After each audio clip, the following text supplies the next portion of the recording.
When Gabriel discovered an abandoned coal mine on the outskirts of town, he thought it would be just another adventure. But deep inside, he uncovered something far darker, something that was waiting for him.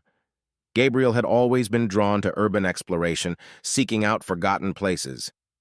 When he discovered an old, abandoned coal mine on the outskirts of town, he couldn't resist. Flashlight in hand, he ventured inside, the air thick with dust and the smell of damp earth.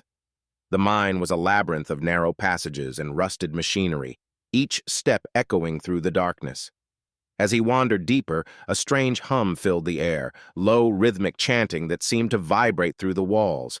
Curious, he followed the sound until he found a shadowy alcove where a group of robed figures stood in a circle, their faces hidden beneath hoods. In the center, a crude altar held something covered by a tattered cloth. As the chanting grew louder, one figure stepped forward and pulled away the cloth, revealing a twisted, lifeless animal. The cultists' chant became frantic, their voices blending into a chilling melody.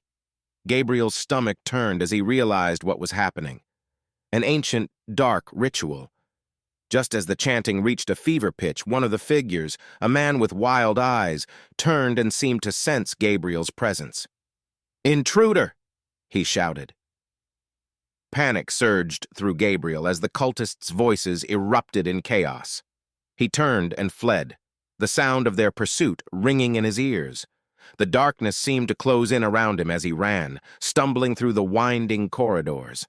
His flashlight flickered, casting wild shadows until finally he burst into the cool night air. Gasping for breath, Gabriel didn't stop until he reached his car.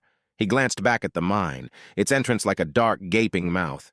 He never spoke of that night to anyone, but the memory haunted him. He had uncovered something far darker than an abandoned mine. Something now knew he had been there. He ran, heart pounding, but as he escaped, he couldn't shake the feeling that the mine hadn't let him go. It was still out there, and it was watching.